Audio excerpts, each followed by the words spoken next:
Halo semua. Apa kabar untuk hari ini? Semoga harimu selalu menyenangkan ya bro. Selamat datang di channel YouTube saya. Tolong dibantu subscribe, like dan share ya, supaya saya terus semangat bikin kontennya. Wakakakak. Solen 4.5 chapter 13 pergi tidur. Oke, semua anak kita telah direkrut, dan aku akan kembali. Orang-orang ini lebih baik dari satu sama lain, jadi biarkan aku sibuk. Bocah itu Wulin juga tidak bisa diandalkan dan bersembunyi lebih jauh dari siapapun. Kakaknya sedang hamil. Sekarang, dia tidak membicarakannya, tolong bantu aku, dan dia juga mengatakan bahwa dia harus bekerja keras untuk memiliki satu lagi. Dengan fisik mereka, apakah mudah untuk memiliki anak? Pergi, pergi. Setelah mengatakan itu, Huo Yuhao melambaikan tangannya ke arah Yi Zichen, tubuh menjadi ilusi. Menonton di mana dia menghilang, Yi Zichen tidak bisa menahan tawa. Meskipun dewa emosi ini berkata demikian, pada kenyataannya, di alam dewa, dia selalu dikenal karena kerja kerasnya, jika tidak, para raja dewa tidak akan dengan suara bulat memilihnya untuk menjadi ketua komite para dewa, hanya karena ketenangan pikirannya. Terlebih lagi, dia masih memiliki misi di pundaknya. Tang San, dewa laut, adalah ayah mertuanya. Sebelum dia pergi, meskipun Tang San tidak banyak menjelaskan, Huo Yuhao tidak pernah mengambil tanggung jawab ini dengan ringan. Waktunya aku kembali, anakku pergi ke sekolah, itu benar-benar sedikit canggung. Tapi itu sangat bagus. Sungguh hal yang luar biasa untuk kembali ke dunia dua orang. Ketika aku punya anak laki-laki, aku masih harus melindungi anakku di depan istriku, jika anakku tidak ada, aku tidak bisa mengurusnya.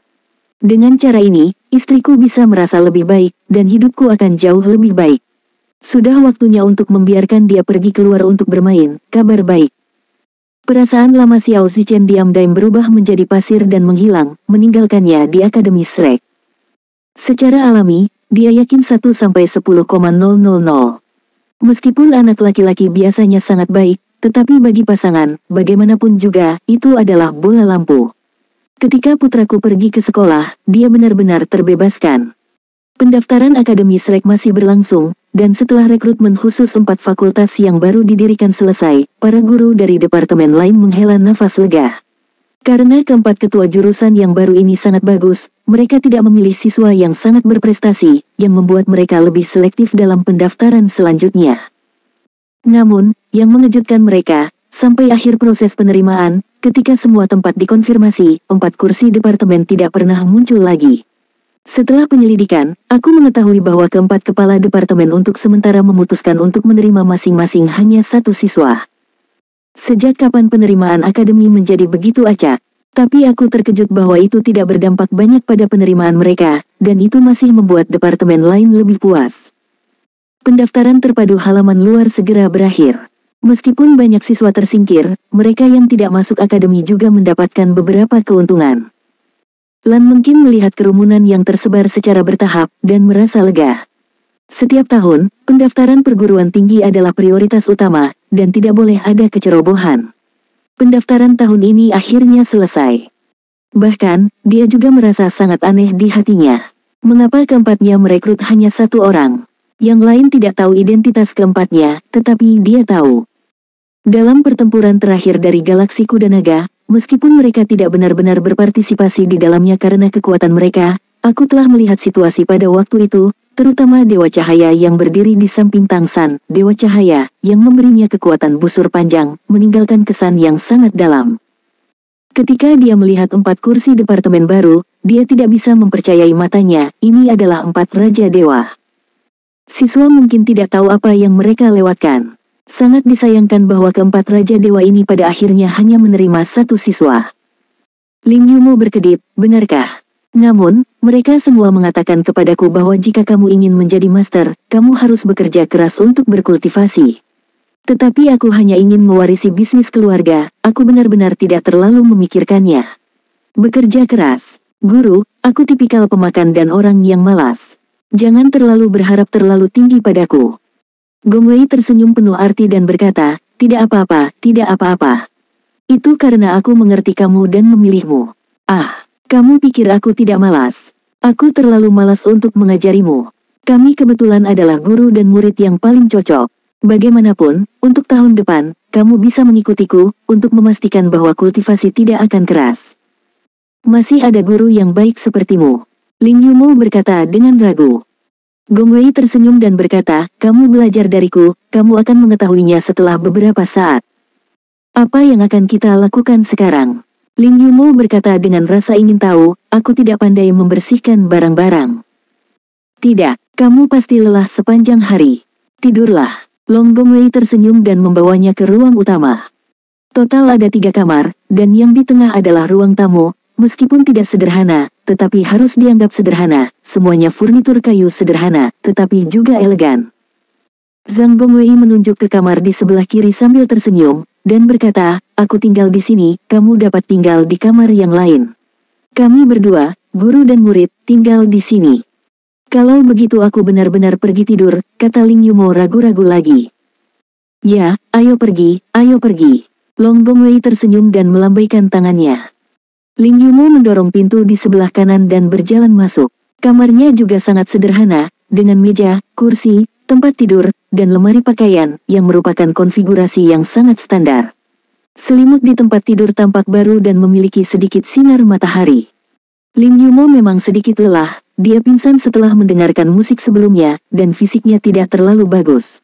Dia datang untuk berpartisipasi dalam penilaian kali ini hanya untuk tujuan penyepuhan, dan dia diharapkan tersingkir secara langsung. Bagaimanapun, persyaratan keluarga untuknya adalah selama dia datang, dia akan tersingkir. Ling Yumo selalu merasa bahwa hal yang paling dekat dalam hidupnya adalah tempat tidur, jadi baginya, tempat tidur secara alami memiliki daya tarik yang aneh. Dia melepas mantelnya hampir tanpa ragu-ragu dan langsung masuk ke dalam selimut. Selimutnya lembut dan hangat, kering dan segar, dia hanya bisa menghela nafas dan segera tertidur. Solen 4.5 Chapter 14 Adai dan Gadis. Tepat saat dia tertidur lelap, cahaya dan bayangan muncul diam-diam di samping tempat tidur, dan itu adalah Gong Wei dengan senyuman. Melihat anak dengan wajah kekanak-kanakan dalam tidur nyenyak, dia tidak bisa menahan tawa. Apakah dia benar-benar akan memilih seorang anak secara acak untuk menjadi muridnya? Melihat anak di depannya, dia tidak bisa tidak mengingat dirinya sendiri. Dia memilih elemen cahaya yang paling tidak mencolok karena kemalasannya, tetapi dia menjadi jenius elemen cahaya, dan dia telah sampai pada tahap ini selangkah demi selangkah. Dia masih ingat dengan jelas perasaan gugup ketika dia memberikan catatan kepada istrinya di kelas, dan mengingat keindahan setiap saat. Lapisan samar cahaya dan bayangan muncul di depannya diam-diam, cahaya dan bayangan adalah gambarnya, dan protagonis dalam gambar itu adalah Ling Yumo, yang sedang tidur. Itu di kota Shrek. Ling Yumo, mengenakan pakaian mewah, berjalan di kota Shrek dengan rasa ingin tahu. Ini adalah pertama kalinya dia datang ke kota Shrek, tetapi dia selalu tahu bahwa kota Shrek memiliki status yang sangat tinggi di seluruh federasi Douluo. Dan kemakmuran di sini benar-benar membuka matanya. Bukannya dia belum pernah ke tempat yang makmur, tetapi curahan sejarah yang terkandung dalam kemakmuran di sini adalah sesuatu yang belum pernah dia lihat sebelumnya, yang membuat orang merasa sangat nyaman. Jadi, begitu dia datang ke sini, dia sangat menyukainya. Dia bahkan tidak bisa tidak mengirim pesan ke keluarganya dan bertanya apakah dia bisa membeli rumah di kota Shrek dan datang ke sini untuk tinggal di masa depan. Jawaban yang dia dapatkan adalah bahwa kota Shrek memiliki persyaratan yang sangat ketat, dan jika kamu ingin membeli rumah di sini, kamu tidak harus kaya. Ling Yumo sedang berjalan ketika dia tiba-tiba melihat 2 anak yang lebih muda darinya di sudut jalan. Itu adalah seorang pria dan seorang wanita, berjongkok di sudut gelap dan sepertinya sedang berbicara. Pakaian mereka tidak hanya polos, bahkan compang camping. Ini, pengemis. Masih ada pengemis di kota Shrek. Didorong oleh rasa ingin tahu, Ling Yumo berjalan dengan tenang. Dalam kesannya, kota Shrek adalah tanah suci Federasi Douluo dan tanah suci Guru Roh. Sebenarnya ada pengemis di tanah suci. Ini tiba-tiba membuat kesan baiknya tentang kota Shrek sangat berkurang. Berdiri di sudut, dia mendengar kedua anak itu berbicara. Makan, cepat. Bocah lelaki itu berbisik kepada gadis kecil itu, sedikit tergagap. Gadis kecil itu mengangguk lagi dan lagi, memegang sepotong makanan yang dia tidak tahu apakah itu roti kukus atau roti, dan memakannya dalam tegukan besar. Dia jelas sangat lapar. Setelah suara penuh, ketika gadis kecil itu memiliki setengah dari makanan yang tersisa, dia tiba-tiba mengangkat kepalanya, berhenti, dan dengan takut-takut menyerahkan makanan itu kepada bocah lelaki itu. Kamu makan juga? Aku tidak lapar, aku tidak makan. Aku harus pergi bekerja nanti, jika tidak, aku akan kembali ke Paman Li lagi. Itu akan mempermalukan kita. Makanlah dengan cepat dan tunggu aku di sini. Setelah berbicara, anak kecil itu berdiri, karena jaraknya tidak terlalu jauh, sehingga Lin Yumo dapat melihat bahwa bocah lelaki YR itu terlihat sangat biasa, wajahnya kotor, dan matanya masih sedikit kusam, dengan sedikit kesederhanaan. Setelah keluar dari sudut, bocah lelaki itu mulai berjalan tanpa tujuan di jalan. Apa yang akan dia lakukan? Segera, Lin Yumo tahu. Saat anak laki-laki itu melewati seorang pria berpakaian mewah, jari-jarinya dengan cekatan menarik dompet dari tangan pria itu. Lin Yumo hampir berteriak. Namun, dia menutup mulutnya hampir tanpa sadar dan tidak mengeluarkan suara. Setelah mencuri dompet, bocah lelaki itu dengan cepat kembali ke sudut gelap, menemukan gadis kecil itu, meraih tangannya, berbalik dan pergi. Didorong oleh rasa ingin tahu, Lin Yumo mengikuti tanpa sadar, dan simpati kecil di hatinya tiba-tiba menghilang. Dia benar-benar belum pernah melihat kegelapan seperti itu di dasar. Lin Yumo mengikuti mereka, berjalan lurus di sepanjang gang yang agak gelap. Segera, dia mendengar beberapa suara keras di depan. Di kejauhan, tampak beberapa pengemis yang berpakaian mirip dengan anak laki-laki dan perempuan kecil ini. Di antara mereka, ada seorang pria yang sangat tinggi yang meneriaki sesuatu. Paman Li. Adai berjalan dengan gadis itu dan dengan cepat menyerahkan dompet di tangannya. Pria jangkung itu adalah Paman Li. Dia melihat uang di dompetnya dan berkata, sampah, itu saja. Bagaimana dengan gadis itu? Gadis kecil itu mundur ketakutan. Paman Li, aku benar-benar tidak bisa. Tidak, Paman Li tertawa kejam, mengambil cambuk, mencambuknya, dan memukulnya. Adai buru-buru melemparkan dirinya ke depan gadis itu dan menggunakan tubuhnya untuk membantunya memblokir cambuk. Tidak, sudah kubilang tidak. Paman Li menamparkan keras, bukankah kau lebih baik dari orang bodoh? Bahkan orang bodoh pun bisa mempelajarinya.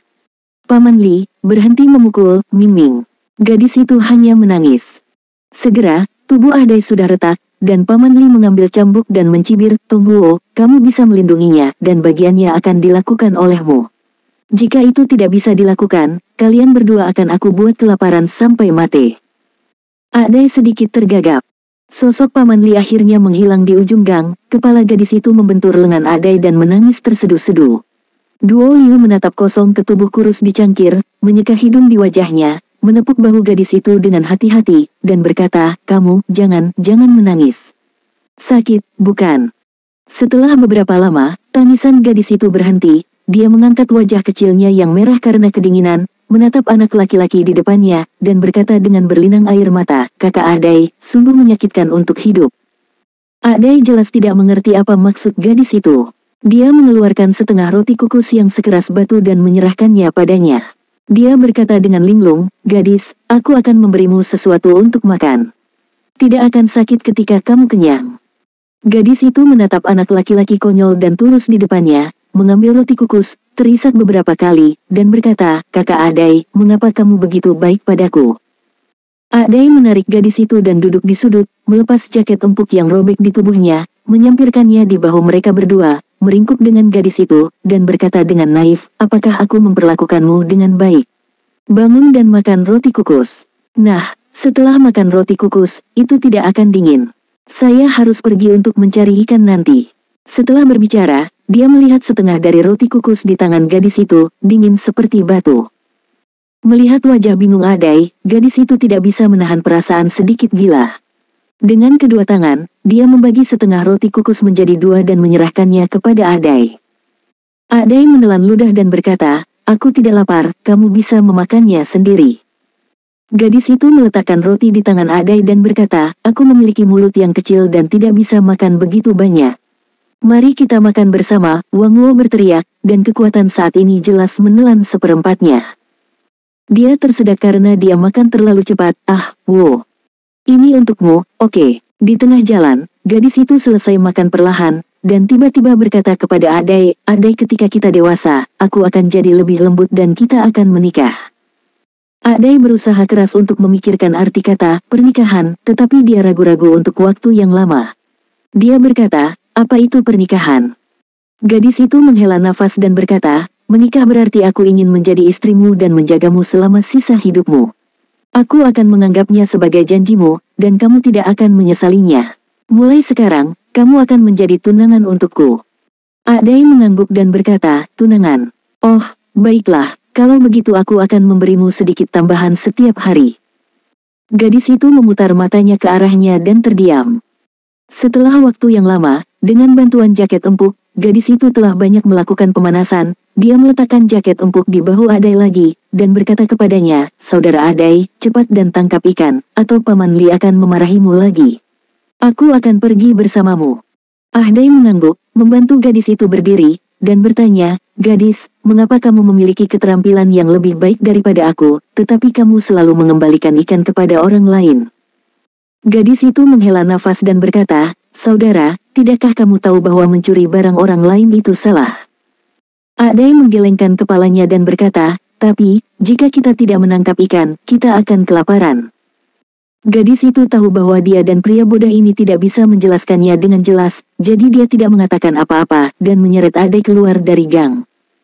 Keduanya berjalan menuju bagian kota yang paling makmur. Hanya di sana mereka dapat menemukan target yang baik. Gadis itu diam-diam memutuskan untuk membantu Adai membawa beberapa ikan kembali kepadanya sebagai imbalan atas kebaikannya kepadanya. Tidak lama setelah mereka berjalan keluar, sebuah suara tiba-tiba datang dari belakang mereka, gadis kecil, berhenti. Adai terkejut, dan berbalik pada saat yang sama dengan gadis itu. Apa yang muncul di depan mereka adalah kereta yang indah. Wajah seorang wanita tua muncul di jendela kecil kereta. Gadis itu mengenali bahwa itu adalah orang yang menyerahkan kantong uang beberapa hari yang lalu. Gadis kecil, itu benar-benar kamu. Senyum terkejut muncul di wajah wanita tua itu. Tirai kereta diangkat, dan dengan bantuan pelayan, wanita tua itu turun dari kereta. Dia mengenakan pakaian mewah, yang terbuat dari kain yang Adai dan gadis itu tidak pernah berani bayangkan, juga ditutupi dengan selendang bulu. Gadis itu berkata dengan takut, ada apa denganmu? Adai mengira wanita tua itu sedang mencari masalah dengan gadis itu, jadi dia buru-buru meletakkan gadis itu di belakangnya dan menatap wanita tua di depannya dengan waspada. Wanita tua itu tersenyum dan berkata, anak-anak, jangan takut. Gadis kecil, kamu mengembalikan dompet itu kepadaku, aku belum berterima kasih padamu. Bagaimana kamu bisa berpakaian begitu tipis di hari yang begitu dingin? Gadis itu menggelengkan kepalanya dan berkata, kamu tidak perlu berterima kasih padaku, aku mencuri dompetmu pada awalnya. Adai tercengang. Meskipun dia bodoh, dia tahu betul apa yang akan terjadi jika dia ditangkap oleh orang pemilik ikan. Dia buru-buru menutup mulut gadis itu dan berkata dengan cemas, gadis, jangan bicara omong kosong. Wanita tua itu tidak memerintahkan pelayannya untuk memukuli gadis itu seperti yang dibayangkan Adai, tetapi dia tetap tersenyum dan berkata, lalu mengapa kamu mengembalikan kantong uang itu kepadaku? Gadis itu menarik tangan Adai dan mengumpulkan keberaniannya untuk berkata, aku tahu kamu sedang terburu-buru, jadi aku akan mengembalikannya padamu. Jangan keras padanya, pukul saja aku jika kamu mau. Wanita tua itu tersenyum kecil dan berkata, yah, kamu benar-benar anak yang baik dan jujur. Aku tahu, kamu pasti tidak ingin mencurikan. Bagaimana dengan orang tuamu? Gadis itu memiliki mata merah dan berkata, saya tidak punya orang tua, saya yatim piatu. Wanita tua itu mengerutkan kening dan menghela nafas, anak baik sepertimu seharusnya tidak menderita di sini. Ayo, biarkan nenek melihat. Setelah mengatakan itu, dia melambai kepada gadis itu.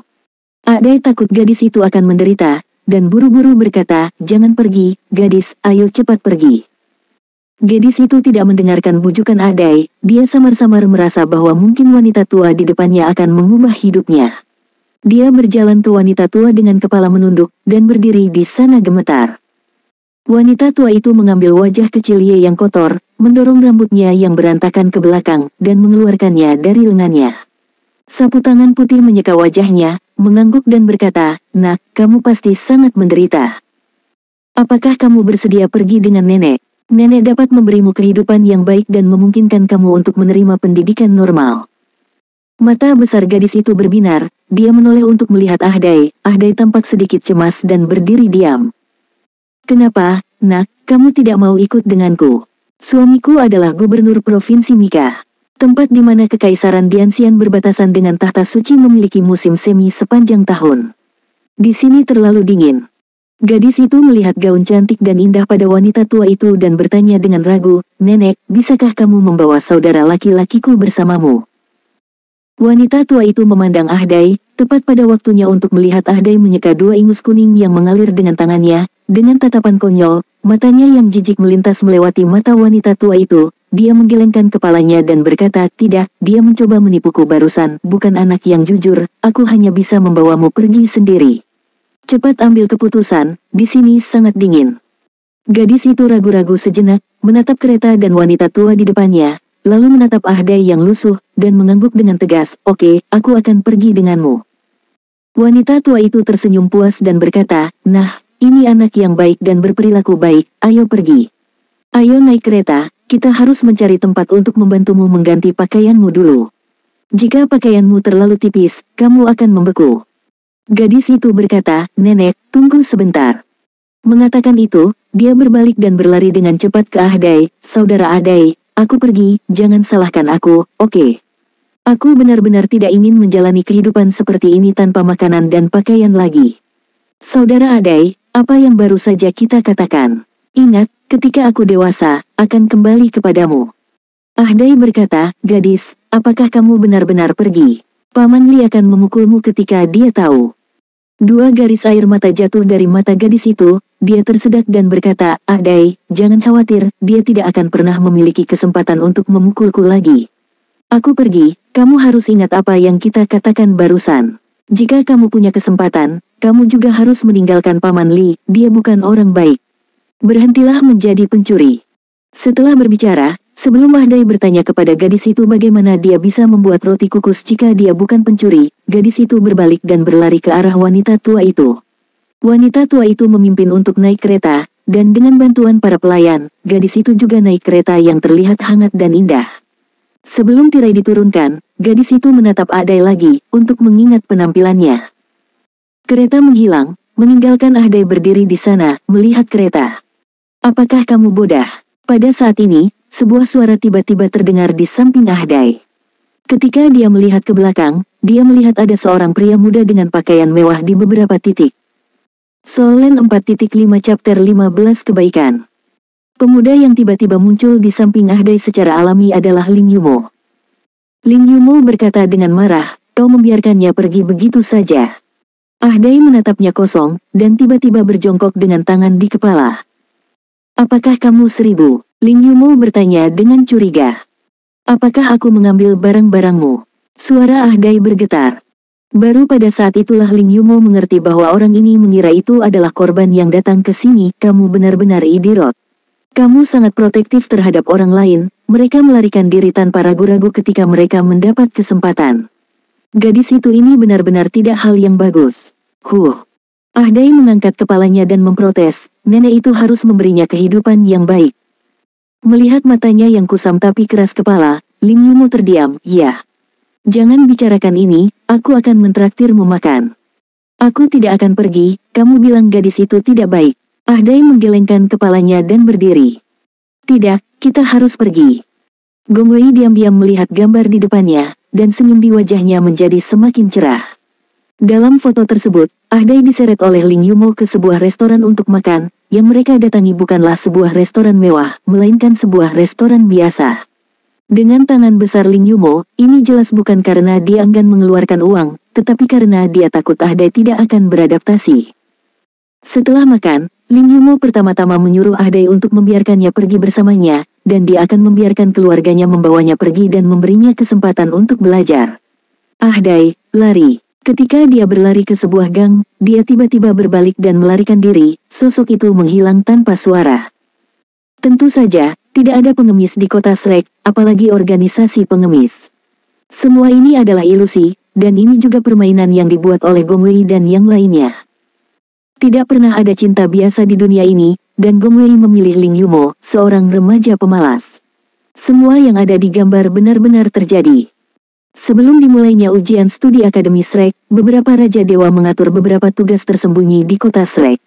Tugas-tugas ini tersembunyi sangat dalam, orang normal tidak akan menyadarinya sama sekali, dan petunjuknya sangat kecil.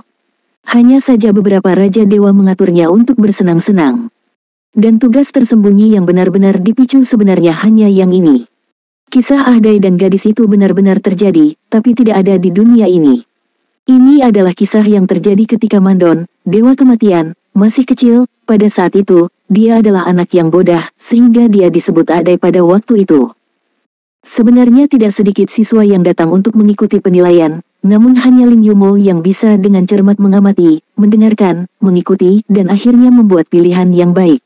Terlebih lagi, dia mengerti pada usia yang sangat muda bahwa lebih baik mengajari seseorang memancing daripada memberinya ikan.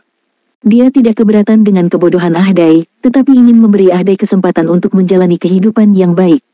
Ini adalah kebaikan dan kebijaksanaan.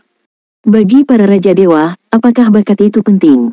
Sebenarnya, itu tidak terlalu penting, dan sifat hati bukanlah sesuatu yang bisa diubah dari hari ke hari. Bahkan jika mereka adalah Raja Dewa, mereka hanya bisa membimbing mereka. Meskipun Ling Yumo malas, kebaikan dan kecerdasan alaminya dihargai oleh para Raja Dewa. Jadi, jangan menganggapnya sebagai siswa yang tersingkir di babak pertama, bahkan menyebabkan pertarungan antara Dewa Cahaya, Gong Wei, dan Dewa Kematian, Mandon. Pada akhirnya, Gong Wei mengatakan bahwa dia juga malas ketika dia masih kecil. Karena alasan itu, bagaimanapun juga, Mandone dibujuk. Adapun apakah ada alasan lain, seperti lengan seperti tinju, tidak diketahui. Cahaya keemasan terang jatuh dari telapak tangan Gong Wei, jatuh ke tubuh Ling Yumo, dan diam-diam meresap ke dalam tubuhnya. Gong Wei tidak akan memberinya kekuatan langsung, dan mendapatkan sesuatu secara gratis tidak diinginkan di era manapun, apalagi menjadi murid Raja Dewa.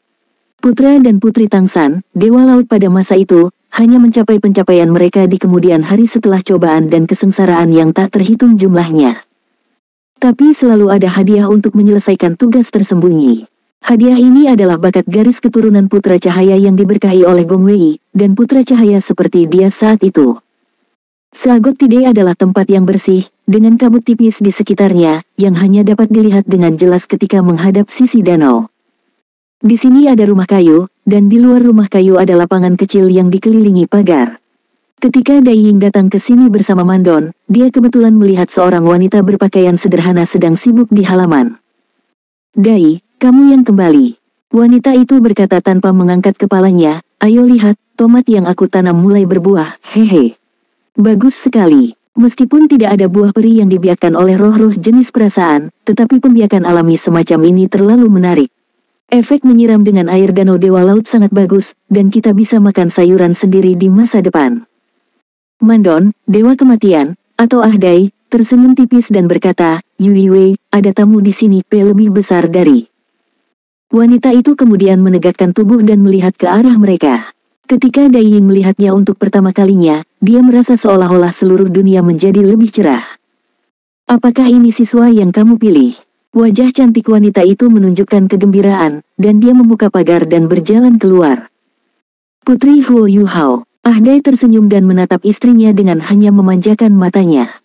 "Ini masih orangku sendiri. Apakah itu Putri Raja Dewa Yu Hao?" Tampaknya daya tarik Akademi Shrek ini benar-benar tidak kecil. "Namaku Xuan Yu." Dai Ying buru-buru berkata, "Halo, Nyonya." Xuan Yu berkata sambil tersenyum, "Kamu juga baik. Apakah aku sekarang seorang guru? Mengapa ayahmu tidak mengajarimu dan membiarkanmu datang ke Akademi Shrek?" Dai Ying berkata, "Orang tuaku juga lulus dari Akademi Shrek." Ayahku berkata, "Biarkan aku memilih. Aku pikir Departemen Hidup dan Mati yang didirikan oleh guru sangat keren, jadi aku memilih Departemen Guru." Xuan Yu meliriknya. "Ahdai," berkata, "ini cukup keren, tapi aku pikir kamu adalah atribut cahaya, tidak mudah untuk belajar darinya." Ahdai tersenyum dan berkata, "Kamu bisa mencobanya, tapi itu benar-benar tidak berhasil. Masih adakah kamu? Atributnya mirip dengan milikmu." Xuan Yu berkata sambil tersenyum, "Itu tidak mungkin, ini adalah murid pertamamu dari Departemen Hidup dan Mati. Jika dia tidak dapat mempelajari keterampilanmu, bagaimana kamu bisa mempertahankan Departemen Hidup dan Matimu?" Ahdai menggaruk kepalanya dan berkata, "Itu benar, kalau begitu aku akan mencobanya. Bakat anak ini cukup bagus, tapi aku tidak tahu apakah dia bisa menahan kesulitan." Dai Ying berkata dengan bangga, "Selama itu menarik, aku harus menanggung kesulitan. Guru, aku ingin belajar sesuatu yang sangat keren, bukan?" Ahdai berkata, kalau begitu, katakan padaku, apa tujuan mempelajari keterampilan? Dai Ying berkata tanpa ragu-ragu, tentu saja untuk melindungi orang yang ingin kamu lindungi. Ibuku memberitahuku itu sejak aku masih kecil. Dia berkata bahwa kakekku bekerja keras untuk melindungi nenekku, ayahku bekerja keras untuk melindungi ibuku, dan pamanku bekerja keras untuk melindungi bibiku, dan sepupuku bekerja keras untuk melindungi sepupu iparku. Haha, aku suka anak ini. Suanyu tiba-tiba tertawa. Ahdai tersenyum kecil, cukup. Untuk melindungi orang-orang dan semua yang ingin kita lindungi, inilah tujuan kita menjadi lebih kuat. Untuk menjadi lebih kuat, ada arti lain, yaitu menemanimu lebih baik. Aku dulu bertanggung jawab atas kehidupan. Ada teror besar antara kehidupan dan kematian. Dalam hidup dan mati, kata seseorang dapat dilihat dengan baik, dan banyak hal nyata dapat dilihat. Jika kamu ingin menjadi muridku, kamu harus lulus ujianku. Jika kamu bisa melakukannya, kamu adalah murid resmiku, bukan hanya seorang siswa. Oke. Dai Ying selalu menjadi anak sapi yang baru lahir yang tidak takut harimau, jadi dia secara alami setuju tanpa ragu-ragu. Baiklah, kalau begitu aku akan memberimu rahasia kehidupan hari ini. Tidak ada tempat yang lebih baik untuk berlatih selain Danau Dewa Laut ini. Selama kamu bisa bertahan selama 49 hari, kamu akan lulus uji. Seni rahasia kehidupan, yang berarti kehidupan tanpa akhir, adalah teknik unik untuk menumbuhkan kekuatan hidup. Ahdai membawa Dai Ying keluar dari rumah kayu, dan mulai memberitahunya tentang hal itu tanpa penundaan. Suanyu mengikuti di belakang, dengan senyum di wajahnya, apakah gadis ini ingin belajar menjadi keren? Kemudian dia telah menemukan orang yang tepat. Solen 4.5 chapter 16 tidak bisa dipecahkan. Pada saat ini, Yi Chen juga mengikuti Lei Xiang, kepala Departemen Kebangkitan, ke suatu tempat. Ini adalah puncak gunung, dan Yi Chen tidak tahu bagaimana dia sampai di sini. Saat itu, dia hanya merasakan bunga di depannya. Saat berikutnya, dia dan gurunya sudah berdiri di puncak gunung. Melihat sekeliling, ada pegunungan tak berujung. Ini jelas bukan kota Shrek. Kota Shrek dikelilingi oleh dataran dan hutan. Lei Xiang membawanya ke tempat yang relatif datar, dan angin menderu, meniup pakaian mereka. Ayo, duduk. Lei Xiang memimpin dan duduk dengan lutut disilangkan, dan memberi isyarat agar Yi Chen duduk di depannya. Yi Chen melihat sekeliling dengan rasa ingin tahu, guru, di mana ini? Lei Xiang berkata, kamu tidak perlu khawatir tentang di mana ini. Apakah kamu tahu apa itu kebangkitan? Yi Chen berpikir sejenak, dan berkata, kebangkitan seharusnya merangsang kekuatan batinmu dan mengeluarkan kekuatan batinmu, kan? Lei Xiang mengangguk dan berkata, kamu hanya sebagian benar. Kebangkitan juga merupakan proses menggabungkan kekuatan potensial sendiri dengan diri sendiri, sehingga menyublimkan tubuh sendiri. Kebangkitan sering terjadi dalam sekejap, ketika kamu telah menyelesaikan kebangkitan, lalu semuanya tentangmu akan naik ke tingkat lain. Oleh karena itu, metode kultivasi departemen kami berbeda dengan departemen lain. Karena terobosan kami sering terjadi secara instan, kami membutuhkan stimulasi yang kuat. Hanya stimulasi yang kuat yang dapat membuat kekuatan dalam darah kami meledak sepenuhnya, sehingga potensi kita sendiri dapat ditingkatkan dalam ledakan dan bermutasi dalam ledakan itu. Stimulasi yang intens. Variasi ledakan. Saya tidak tahu mengapa, Yi Chen tiba-tiba merasa memiliki benih tidak besar. Lei Xiang melanjutkan, kekuatan garis keturunanmu penuh dengan kekuatan destruktif. Itu berasal dari mutasi itu sendiri, tetapi mutasinya tidak cukup menyeluruh. Jika kamu ingin merangsang kekuatan darinya, kamu sebenarnya harus menghadapi risiko. Jika risikonya terlalu hebat, itu akan menyebabkan masalah dengan kekuatanmu, atau bahkan serangan balik. Karena kekuatan ledakannya yang kuat, sekali serangan balik, itu akan menyebabkan kerusakan besar padamu.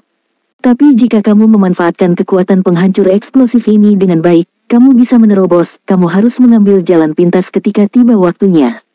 Oleh karena itu, garis keturunanmu adalah fondasimu, tetapi sulit untuk ditingkatkan melalui kultivasi.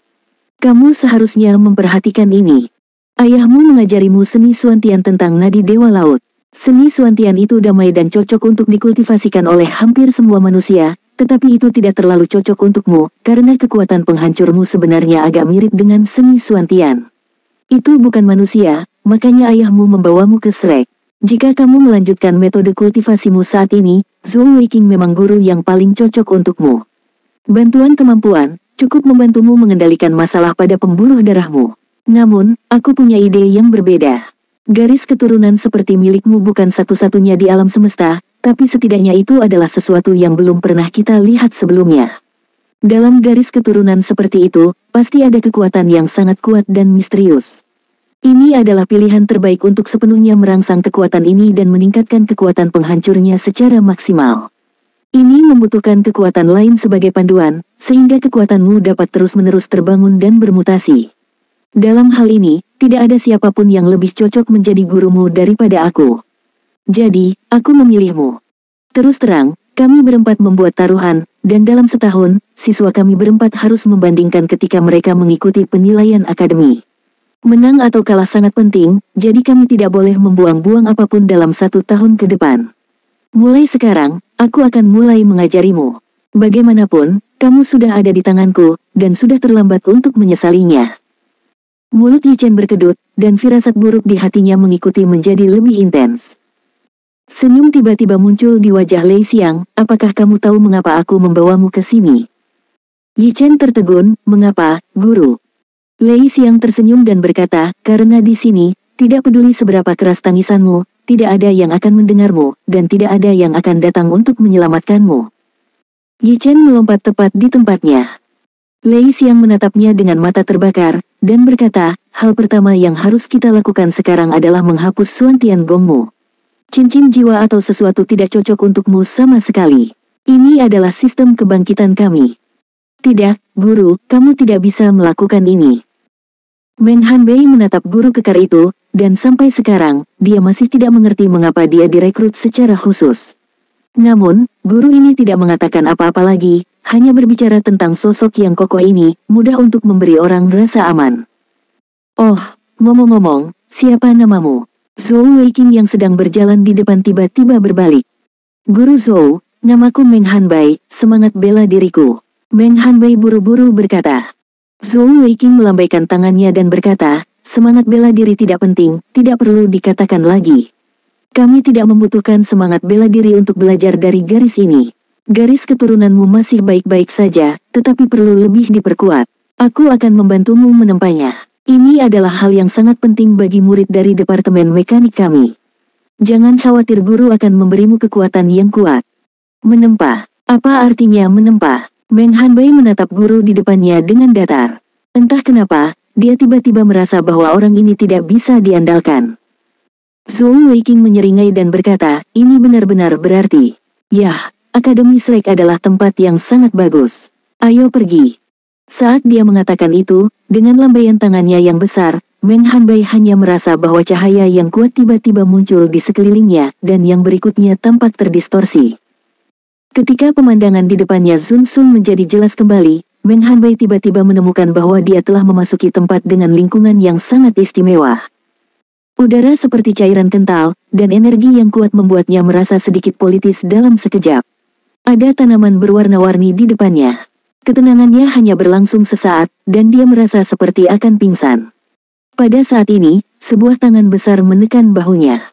Meng Hanbei hanya merasa ada kekuatan yang tiba-tiba membangunkan tubuhnya, yang membuatnya terbangun sekaligus.